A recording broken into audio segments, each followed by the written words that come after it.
Hi, and welcome back to Scholastically Natalie as we continue on our adventure of Adultolescence by Gabbie Hanna.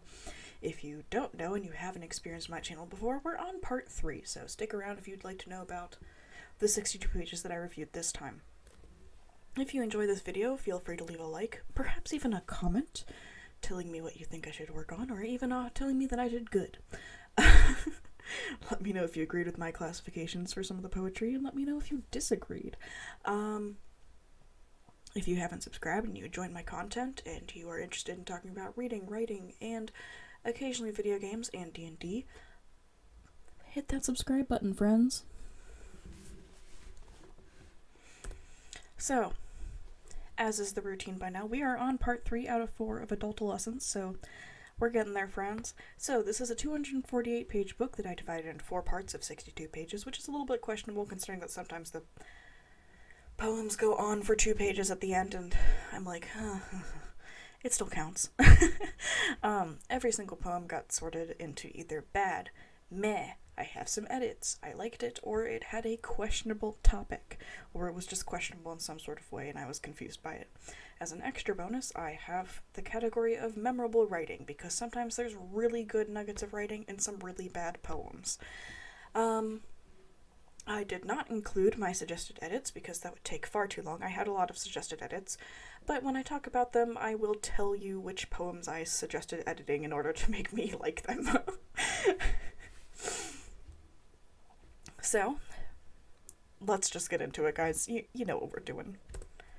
So, the bad this time was 29 pages out of 62 pages, which made up for about 47%, so a little bit under half. Again, I round up my numbers because math is mean to me sometimes.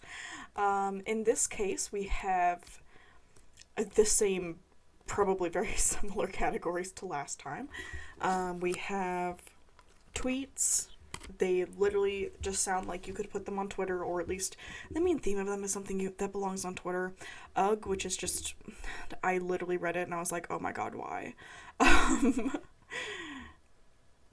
So it just like, it seemed like just, it wasn't quite fluff. She clearly felt that she was doing something with that piece, and it just made me cringe on the inside. And then we have fluff, which is just things that were there to clearly take up space on the page. Again, friends, if you're going to sign an almost 300-page book deal, make sure you can fill those 300 pages with a majority of good stuff. So let's get into the specific ones that I wanted to talk about.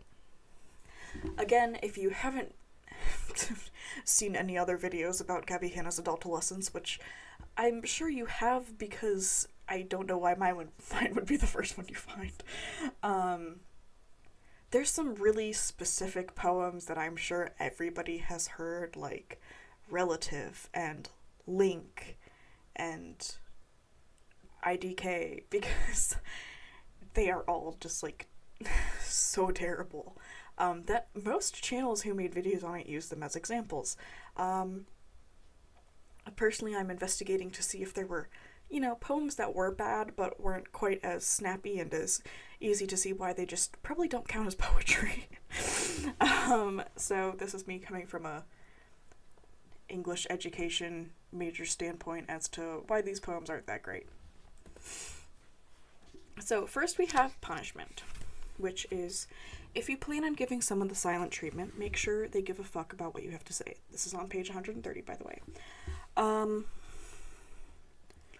Personally, it's like, yeah, it's good advice. This is just a tweet. It's not really poetry. I don't know. It didn't do anything for me. The next we have Love Boat on page 132. Next time you pour everything you have into someone, make sure they don't have any leaks. Which, personally, is the exact same as punishment for me. Don't date people that don't value you or your time, essentially. Like, we literally just said this on this page as well. Congratulations, we've taken up 2 pages with 4 sentences. And then on page 133 we have prankster, which was categorized as ugh, because, I mean, just listen to it. God has a sick sense of humor. He put, oh, that's a typo. Sorry, friends, that's supposed to be a put. He put men and women on this earth, then told them to not only coexist, but to reproduce. He built their bodies to survive on one another, yet built their brains to agree on virtually nothing. Ah, you got us so good. I literally just wrote ugh with a frowny face under this poem. But let me explain why this made me go ugh. When we're just eternally perpetuating the stereotype of men and women can't agree on anything. Men and women are just naturally opposites. When, like, no, you can find men and women to agree on things as long as they can communicate properly like actual adults. If you are only hanging out with people you can't agree with, or you're only dating people that you can't agree with, maybe you should date somebody else. I'm sorry, it's just I really hate perpetuating that trope. It really bugs me when I see it because it's so common, it's been used for so long, and it's just like, it is literally not true. You just don't know how to communicate with people. And like, you are of course going to encounter people you disagree with, but like, that doesn't mean you can't agree with the entire gender. Like, what? And like, for me, just, you know, we're sticking with, of course, the certainty that only men and women date and can be codependent on each other with their bodies, so, like, not a great look. And to me, the you got us so good is terrible. If you like the more Christian turn of poetry, and you would like to continue writing about God and how he's designed men and women to not be able to deal with each other, I would in fact delete the last line, because I think it's bad, and I would just rename it to something else, because I just really hate the last line. The whole poem makes me go, ugh, of course, we're back to this old trope, because if you can't think of anything to write about, just write about things that people have written about for like 2,000 years. Sorry, that I just find that really frustrating. We're gonna move on to the next one. Okay, so then we have on page 136, which is Early Bird. I awake before the sun with a head as clear as ice. The thought of having zero thoughts I thought would be quite nice. But I taste the cold and feel the dark the moment I wake up. It's like my body misses you before my mind can catch up. But I taste the cold and feel the dark the moment I wake up. It's like my body misses you before my mind catches up. Yep, you should delete the can there and make catches plural in the last line, because it reads out loud kind of strange. But anyways, so, sorry, I haven't read any of these out loud before, and you notice very small things when you read them out loud. For me, I kind of like the mode of it. I do think it's nice. Again, I just didn't like the second line. The thought of having zero thoughts I thought would be quite nice. The rhythm's actually pretty nice, and the repetition of thought works really well. For once, usually I really hate repetitive words. But just because you're continually writing about dark topics, Gabbie, Hanna, this just makes me think you want to die again, because we can't seem to go like 4 pages without that being mentioned. So yeah, that was my main criticism. Also, I think the comparison of a head as clear as ice is really weird, because not all ice is clear. Sometimes ice is really cloudy. The first time I heard this, I just thought of the ice cubes that I get out of the freezer that are like, you know, white in the middle. So I didn't even picture clear ice. So for me it was like, but ice isn't clear. And I do actually like the line, but I taste the cold and feel the dark the moment I wake up. I really like that. I should have highlighted it as one of my favorite lines, but I didn't. And I really don't want to recount everything, so we're not changing it. But that was a line I actually really liked when I read it out loud. And then we have Mother Goose, which I forgot to put the page number on because clearly I was doing this when I was tired, I guess. It's on page 138. This is one that you probably will have seen as an example of bad poetry. 1, 2, buckle my shoe. 3, 4, better lock the door. 5, 6, why the fuck are you taking demands from a nursery rhyme? Grow a backbone if you can't even stand up to a poem written for preschoolers. You stand no chance in the real world. Start thinking for yourself now. Sorry, when you don't put punctuation, I just read it all in one breath.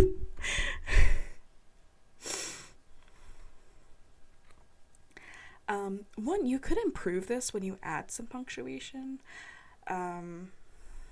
Because something I did notice as I was starting to reach the end of the book and as I was re-going over these to type them up, the format of a poem should, like, do something, you know, like,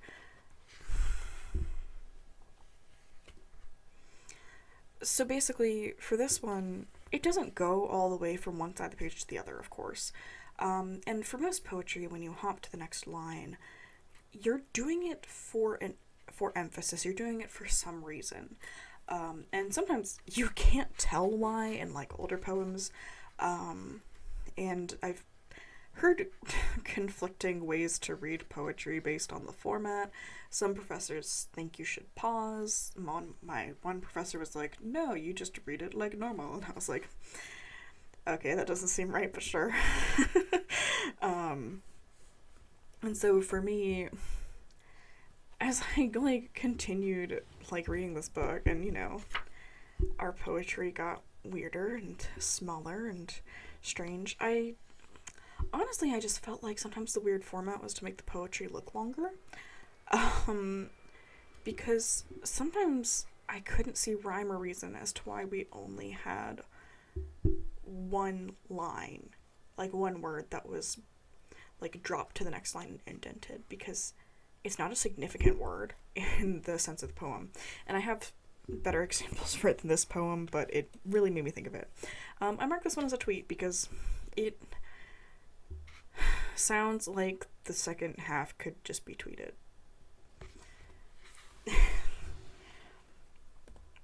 Okay, and next on page 153, if my pages flip. No, we're not at Boom quite yet, because I want to talk about sisters on page 148 to 149. It's again the talking heads. On the left, we have a sister who is clearly older than the other one, with a bun. She looks like she's tired. She's got bags under her eyes. She's like, I have to go make a bottle and feed the baby. Now on the right, there's a sister who looks more put together. She's got makeup on with her cat ears, with a wing around her eyes with makeup. Oh my lord. Who says, I have to go post a selfie and feed my ego. And for me, this belongs on r/phones are bad. Like, are we comparing the ego to a baby? Are we saying our egos are our babies? Which, like, low-key makes sense, but also I just don't see the point of this conversation besides, phones are bad, the younger generation is so self-obsessed. Okay, now we can go to Boom. So, here's Boom on page 153. Could you, sir, if you don't mind, defuse the bomb in my chest? If it's not too much trouble, could you be so kind as to solve this wiry mess? I know what the diminishing number means. I'm running out of seconds, it seems. I'm about to be blown to smithereens, and the ticking is making me anxious. So please, sir, if you can spare the time, defuse the bomb in my chest. And I wrote underneath it, ugh, because I like the concept, but not really the execution. I do like the kind of, like, hesitantly asking for help, when really it's something that's about to, like, hurt you or a lot of people. And I like the idea of it. I like the idea of, like, your heart being a bomb that's gonna explode when, like, you're injured. I like it. But we're not saying enough with this poem. I feel like we're not investigating, like, why the heart's a bomb or, like, why the heart's going to explode. I don't know. Because for me, one, it can be saying something about, you know, heartbreak and, like, your heart exploding, but then it can also be saying something about how we all have an allotted amount of time to live, yada yada yada. So I feel like just a little bit of exploration into this idea could be really good. Then we have Catfish on page 157. He wanted to be 10 years younger. She wanted to be 20 pounds lighter. So they played pretend, then they finally met. Turns out they were perfect for each other. Sorry, I I just really don't like improper grammar when it doesn't add anything to the poem. Okay. I actually like the image next to it, which is a fat female catfish and a old glasses wearing slimmer catfish holding hands and talking to each other. I think it's funny, a little creepy, but kind of cute. For me, I think this topic should be explored. Like how your insecurities are imagined by yourself, and like when you meet somebody who accepts you for who you are, it's great. Or even just that sometimes you meet your perfect human even when you think you yourself are not perfect. I don't know, something along those lines. But right now it's categorized as a tweet that's just like low-key endorsing catfishing.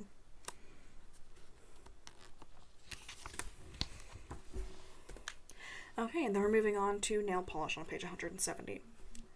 Ever notice that manicurists never have their nails done? Ladies and gentlemen, the American dream. I wrote ugh. I read it slightly sarcastically because that's how it read to me. Because it feels like we're saying, A, that manicurists don't have enough time on their hands to do their nails themselves, or that they aren't given enough time, money, whatever, to go get that thing done to them that they spend their lives doing to other people. So like they've dedicated their lives to bring this certain service to people and they don't even benefit from it themselves because they're so undervalued for their service. So it's some stuff like that. But I mean, like, also it's kind of untrue. When I've had my nails done, most of the manicurists have also had their nails done. Not that I get my nails done a lot, honestly, so maybe it's just the one, but like, I don't know, it feels a little weird to me. Maybe they just don't want to have their nails done, man. Maybe it's not that deep. But yeah, I just wrote ugh because I was annoyed reading it. Okay, and then we have frightened on page 174. I'm trembling, but not in fear. You terrify me, but I'm not scared. I believe Reddit has termed it scaroused. You're scared and aroused. I literally just wrote underneath it horny and scared. But also, aren't you selling this to teenagers? Sorry, my hand is over my face in case you can't tell, because I'm like a little bit done. Aren't you selling this to teenagers? Aren't you selling this to an underage audience? Why are you discussing your weird horniness with them? Because that's what it's reading to me as. I'm reading this as, you're horny for this human. It's weird. I don't like it.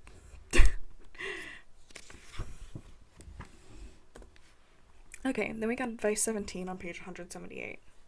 It's pretty shocking that racism still exists. It's literally a matter of black and white. Like, say you like kittens, you're going to like kittens, whether it's a black kitten or a white kitten. The color of the kitten doesn't change the fact that it's a kitten. So can we all just chill with judging by color? Because fur is just fur and kittens are great. Oh, and if you're a dog person, feel free to replace the word kitten with puppy.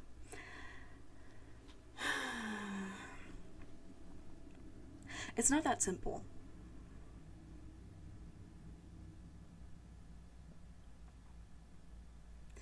And I feel like this is just honestly an incredibly insensitive poem to write. I realize you're trying to be cool and like racism's bad, yo, but like racism exists because people perpetuate it because of propaganda.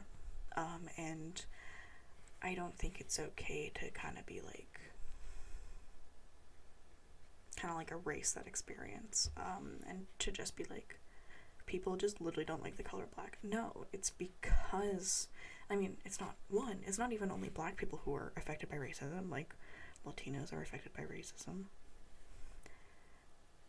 The indigenous peoples are affected by racism. Anybody who's not white is affected by racism in our country most of the time.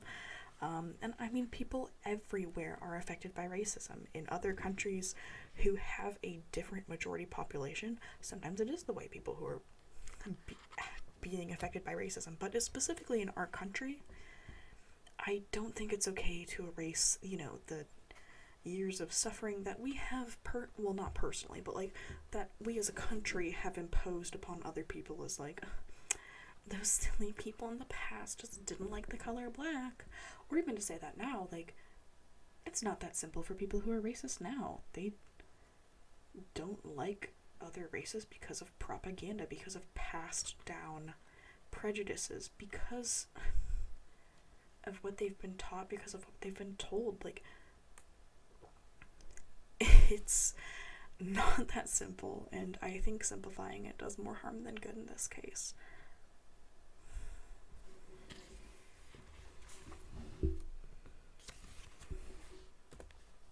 Okay, and then on page 183 we have self-help. They say focus on me, be the best I can be. I think I've had enough time to myself. I'm ready to share it with someone else. If I'm honest, I've had enough of me.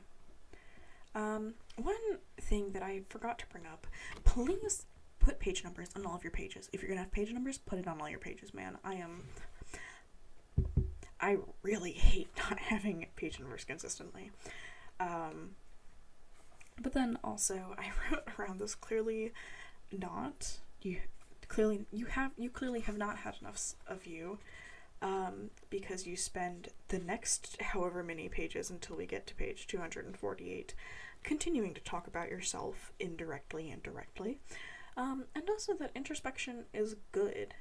You should spend time with yourself and think about you and your motives and why you do things, so that you can improve and be a better person. Everybody needs that time. Am I turning into a weird, lifetime guru? Oh god. Okay, so next we have the Meh, which made 7 out of 62 pages, which, better than last time. And it made about 11%. I tagged them as deeper meaning, hit me over the head, and effort. I think deeper meaning is, I think we made a weird deeper point with this. Maybe a meaning that wasn't intended, maybe a meaning that was. Hit me over the head is, please don't hit me over the head with the points of your poems. I think you should leave that up to reader interpretation. I don't read poems to have them explained to me by the author. I read poems to interpret them for myself based off of my own experiences, as we do for a majority of the literature we read anyways. And then effort is that, of course, it's the advice poems. I want them expanded upon, and the actual topics investigated rather than just a really short paragraph going, Okay, the first one I'm looking at is 2020. I will say a trigger warning, this is about an abusive relationship. He told me I should trust him. I had no reason not to. He filled me up right to the brim, and my feelings quickly grew.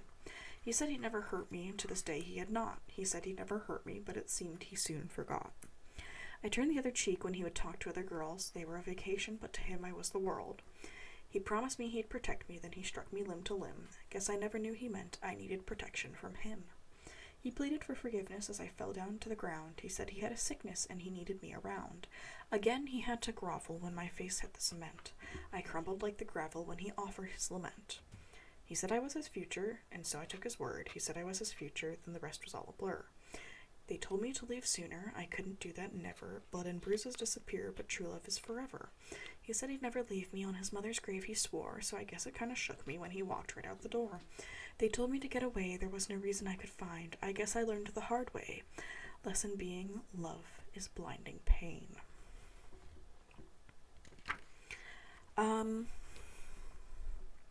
So, I kind of like it. I think it tells a story. But what is the deeper meaning here? To me, when I get to the ending, the deeper meaning is that you can't love people, you can't trust them because they're going to betray you.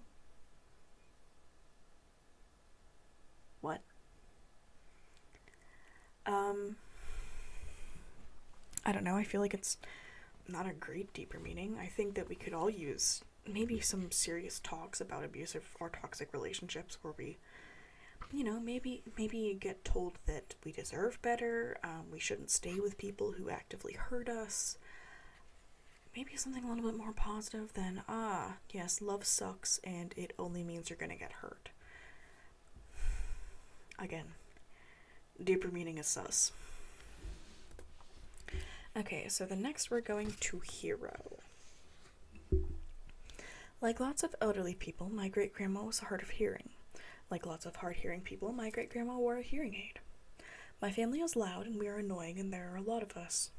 Sometimes at holidays or obligatory bonding time, after all the kids had too much sugar or all the adults had too much liquor, my great-grandma would simply turn down her hearing aid. Just like that, she switched the room to mute. At the turn of a knob, she turned our bickering into a silent movie. She was able to hush the world and create her own peace. Her disability was her superpower.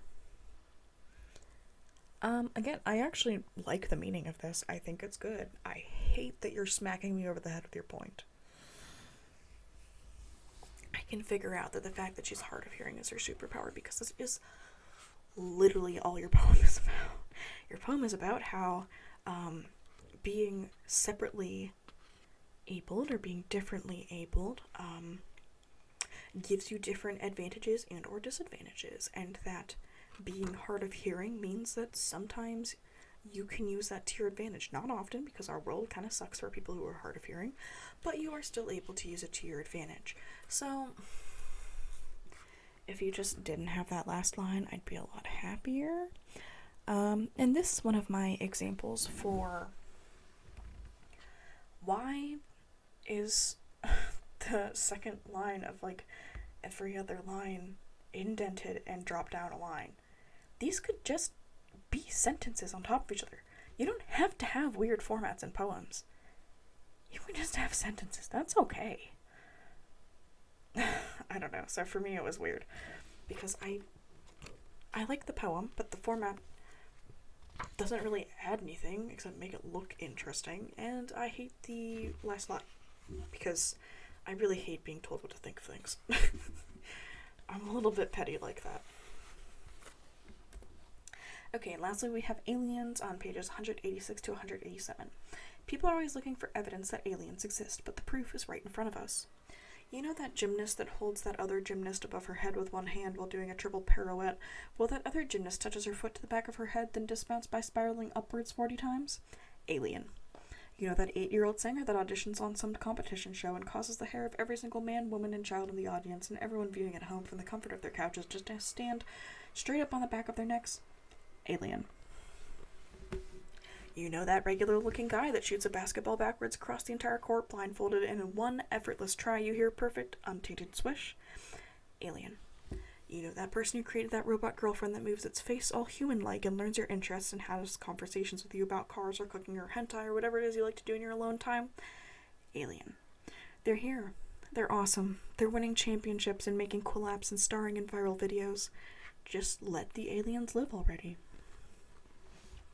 Number one, I really hate that half of this has, not half of it, just one stanza about the regular-looking guy that shoots basketball backwards actually has punctuation. In the list, it has commas. Why can't you do that for every other list in this poem? Don't just punctuate randomly because you're feeling like it. Punctuate everywhere. Besides my grammar issues, I do not like the deeper meaning of this. Basically, with this poem we're saying that supremely talented people are not human, and therefore we can't aspire to be like them, or we can't work hard to get like them, because sometimes these people have actually worked hard to get their talents and are not just naturally gifted, like gymnasts, you know, or the people that invent things or train their muscles until they get good at them. Sometimes it does include talent, but you have to work on that talent until you can complete things. So for me, personally, I feel like the underlying thing is, yes, perhaps if you aren't like these people, it's okay, because you're a normal human, but then you're also saying that these people that can do these things aren't a normal human, or that they aren't human at all. And I don't really like that othering. I know that's probably an unintended side effect. Some are saying, oh, these people are so cool, and like, they can do like almost superhuman things, but they're people. And it's proof that humans can achieve awesome things. So, for me, I'm not really into the whole like, oh ho ho, these people aren't really human, because that feels a little strange to me. It feels a little sus, feels a little not so good. Okay, now we are going to look at the good, which was 7 out of 62 and 11%. So the same as the meh. So I don't really know what that means, but it's there. So we're gonna start with burn. I smashed my smoke detector because I'd rather die a fiery, painful death than listen to it judge me every time I cook bacon.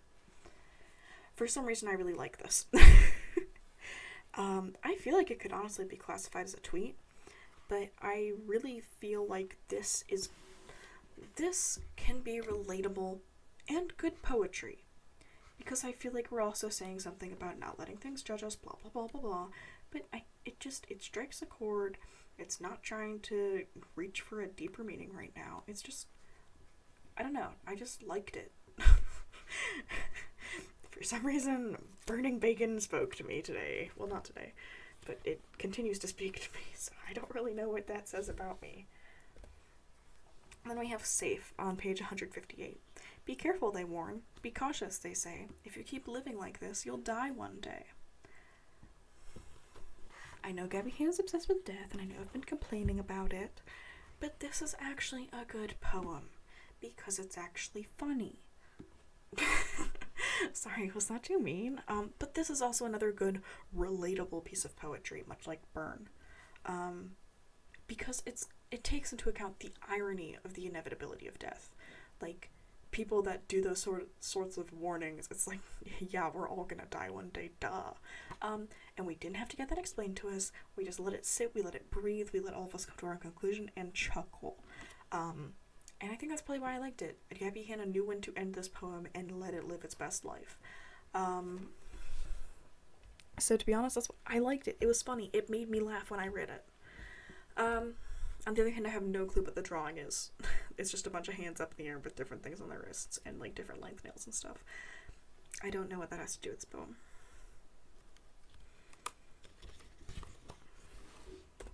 Okay, next we have light bulbs, which is page 163. I stopped loving my lover, that light burnt out. I stopped calling my mother. I smashed that bulb to bits. I'm wary of my friends. Now there's glass strewn about. I stopped loving myself, and now I'm left in darkness. And I actually like it. It's good. I kind of like this, but now that I've read it like 3 times in the course of prepping this video, I really like it. I like this continuation of the progress of the light bulb compared to the progress of her thoughts, and like it gives you the image of ultimately by abandoning or like pushing away all these people, you're left standing in the middle of your kitchen surrounded by broken glass in the dark and you can't see to get around it. Like I like that, because inevitably you're hurting yourself by hurting these other people and driving them away from you, and I like that. Especially considering that this is like the first poem that actually seems to reach for that deeper meaning without smacking you on the head with it. Again, good job. This is a perfect place to stop this poem. Very nice. Okay, then we have Snap on page 172. This thing we're doing, it's merely a photocopy of what we had. Just some flat thought of a beautiful moment past, but I'll take it for now. I'll pin it above my headboard and look at it before I go to sleep, every single night for however long it takes until it blends in with the walls and I forget it's there. Then, one day, maybe it'll catch my eye again, and I'll look at it with fondness and affection. Maybe I'll feel a whisper of the warmth you brought. Maybe I'll feel a hint of exhaustion. But memories will always just be that. So I'll toss it in the pile with the rest, or add it to my photo album that I keep in the attic. The past is for visiting, not living.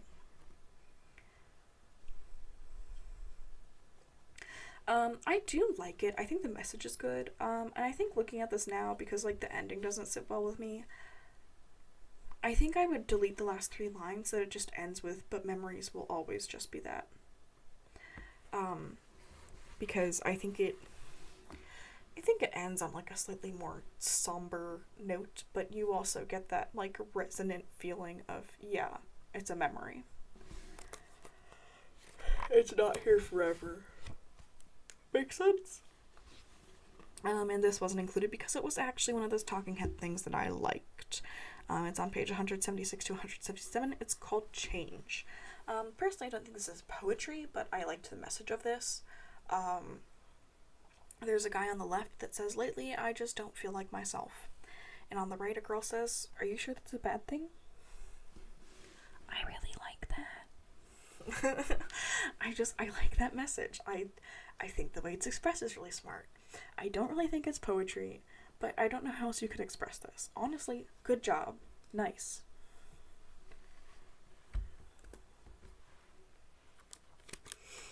Okay, and then we're on to Santa. There's always that asshole in every class who tells the others, Santa's not real. You think that chump flies across the world in his reindeer-powered automobile and carries all those presents on his tiny little sleigh? He'd never pull it off. It's impossible. Come on, give me a break. It's like when they lost the magic themselves, they wanted to steal it from everyone else. But if they find out they're wrong, they're gonna be pissed. What if Santa's real? You're just on the naughty list. You know, before I suggested that we get rid of the last 2 lines, but to be honest, I low-key like them now. I was suggesting we just ended it with, it's like when they lost the magic themselves, they wanted to steal it from everyone else. And like, I think if we're going for a more serious vibe, we would end it there. But if Gabbie Hanna really is trying to write like this playful, funny poetry, I think we could actually keep the, but if they find out they're wrong, they're going to be pissed. What if Santa's real? You're just on the naughty list. I don't know. I liked the point of it. I thought it was good. But this is going to sound mean, but my sister wrote me a poem when she was in middle school about me still believing in Santa because I was younger than her in elementary school. And I think that's a really good piece of poetry. And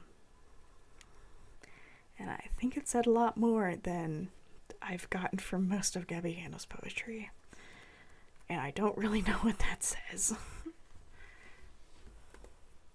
Okay, so then we're on to the questionable, which was 6 out of 62, or 10%. So good job, we are under the good in the math. By barely any, but we're there. Yes, 2020 was counted as 1 because I double tagged it. Oh, no. We don't want that yet, sorry. For some reason I decided that I had typed it up even though I haven't done that this entire time. We already talked about why 2020 is questionable. So then we have therapy on page 150. How do I feel? The entire car ride here, I kept envisioning a gruesome head-on collision with a fucking semi, and I unbuckled my seatbelt just in case. That's how I feel. 1, suicidal ideation, thank you, no. Like, I get what she's trying to say, in that sometimes going to therapy is literally feels like the hardest thing you could do right now in your life, like, so difficult, and I think that's, you can definitely express that with poetry, but I also feel like we, again, should not be making light of suicidal ideation and encouraging it. Okay, then we have, on page 154. I wonder what dying feels like. You too? I'll let you know when I find out. Oh, wait. Again, I don't know if it's quite suicidal ideation, but we really do have to bring up death like every 4 pages. Again, if you say you're writing a playful, funny poetry book, I don't expect us to be discussing death every 4 pages. So either write a poetry book about death or write a poetry book that's funny. Sometimes the two do not coincide. So yeah, that's my opinions on him. And then we have anatomy. Take a moment and close your eyes. When you imagine your insides, what do you see? Do you see pink tunnels and white bones in a juicy red heart? Do you imagine blue veins and green spleens like some textbook coloring book or some magic school bus amusement park ride? I hate to be the bearer of bad news, but under your layers of ivory, peachy, black, brown, or yellow skin is total darkness. There is no light inside of you. The color of you is the color of the back of your eyelids. When I ask you to close your eyes and imagine your insides, your heart, for all the long years of your life, has been beating in the dark. I really like this. I really, really like this. Literally, my only criticism is this is depressing, and again, in a jokey, playful book, why is it here? I think it's a good poem. I think it's good. I just think it doesn't fit the vibe of this book, even though I'm not really sure what the vibe of this book is. But it's supposed to be playful and funny, and it definitely wasn't. Okay, so then we lastly, maybe, no, we don't lastly, we have a couple more. Then we have Heirloom on page 171. He snatched an innocent porcelain angel from the shelf and smashed it against the wall. Delicate shrapnel filled the air and searched for a place to settle. That was my great-great-grandmother's, she sobbed. She sent a crystal vase plummeting towards the dusty, scuffed floor. Tiny, lethal diamonds scattered, waiting to lodge themselves into an unsuspecting heel. That was my great-grandson's, he scoffed. What? I literally just don't understand the point of this poem or what it's trying to say. Hi, please help me. Maybe I'm just really dumb, but I've read it like 3 times now and I don't get it. Like, maybe we're talking about inheritances. Maybe we're saying about how people value really old things because they got them passed down in their family. Maybe we're talking about how it's pointless because they all break really easily, and I don't know. That's all I'm getting from it. And then, the last 2 technically. We have Clean on page 184. I've got a head full of nightmares, a heart full of rage, a belly full of liquor, and a sink full of dishes. I'll start with dishes. I said, ugh, why are we bringing up alcoholism? Then on the next page, we have breakfast on 185. Did you ever wake up in the morning and really want a bowl of cereal, but you were out of milk, so instead of milk you used orange juice, and instead of cereal you used vodka? I literally just wrote alcoholism jokes aren't funny, and they aren't. I don't find them funny. Like, if they're clearly satirical, yes. But this is just, haha, sometimes I drink a lot because I'm sad. No. I don't find that funny. Okay, so then we have one memorable line out of, from a poem, 1 out of 62 for 2%. It's from Recycle on page 146 to 147. I don't understand what you came here for. Can't you find some other heart to haunt? For context for you, my friends, I shall read you Recycle. I don't know what it is that I see in you, and I don't even know what I want. I don't understand what you came here for. Can't you find some other heart to haunt? I think it was always meant to end this way. There never was a time we were in sync. I can't pretend to reminisce. There were no good old days, but please don't try to tell me what to think. I don't know what it is I think should be. If I could, I don't know what it is I'd change. I have these expectations that aren't fair of me. Maybe I just really like the pain.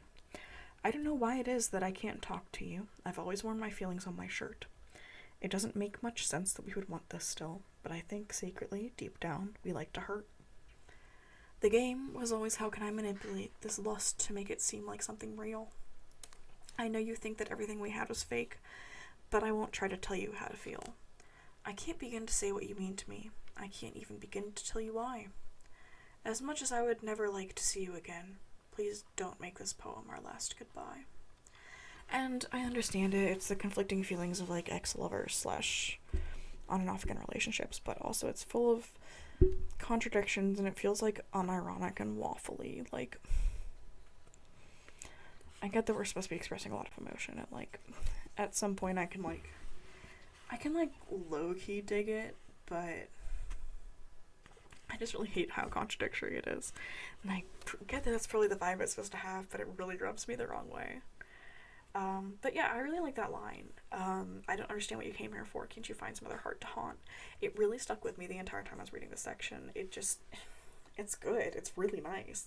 And this is why I think Gabbie Hanna has the potential to be a good poet. So, here we are with our points scored ending. We had the highest points in bad, And honestly, per use, second highest points in drawings, though it was under 10 this time, so woo! We had longer poems. We had more space taken up by poems. I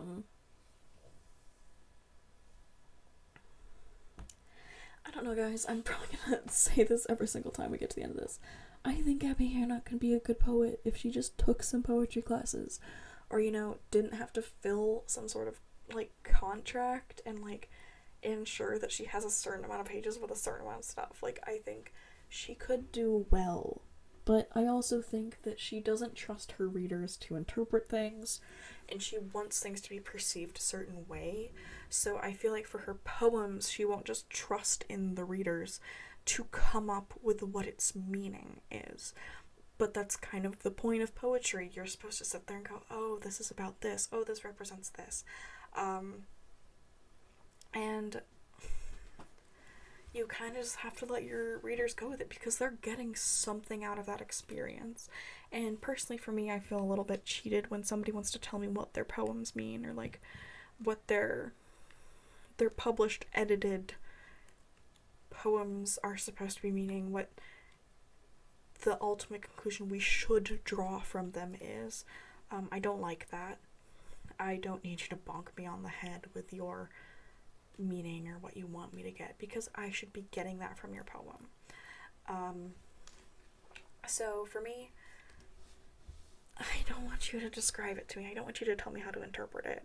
My favorite part about reading poetry is that sometimes it can be taken several different ways. It can have different meanings. If it's a longer poem, the different things it references can be good. I love allusions in poetry. I think they're really interesting. So sometimes not having any makes me a little bit sad. And I think allusions are also allusions, as in ALLUSIONS. I think that can also be a sign of a good writer. So for me, I want to see more allusions in people's writings or some more references to something, even if it's something outside of our knowledge. I'm not saying we have to be in on this reference. I just want to see it. Because right now I feel like we're not seeing into anything. We're just kind of getting some half-hearted poems, along with some that maybe she wrote beforehand, maybe some she wrote when she was actually in a creative mood that were good. And then the rest was just stuff she had to vomit onto the page because her deadline was coming up. That's really all I can say about it. So I hope you like this book review. I'm falling asleep. I'm so sorry if this turns out to be incoherent. I hope you enjoyed this book review. I hope you get something out of it. If you disagree with which poems I liked and didn't like, please let me know. If you agreed, let me know too. I'm interested to know people's opinions about this poetry. I'm thinking that when I get to the end of the series, I should probably make a recap that's short, so that if people are just interested in my opinion about Adultolescence, I can give them that as well, because then I want to make a big graph with all of our different sections combined. I'm actually really interested in how that would look, so I'm thinking that's why I would make a recap video. So anyways, look forward to Friday. That will be part 4 of this Adultolescence series. And then maybe I'll definitely be doing something else. I might reread Ta-Nehisi Coates. I did order Wolf Brother from the Chronicles of Ancient Darkness because I just remembered really liking that series when I was younger and I wanted to re-experience it. I just impulsively wanted to read it again, so I bought it. Because I also want to write in it. Anyways, I hope you enjoyed this video. If you liked it, leave a like. If you have something to say, leave a comment. If you want to see more of my content that includes writing, reading, some occasional gameplay, and D&D, leave a sub. Thank you guys so much for watching. Scholastically Natalie, out.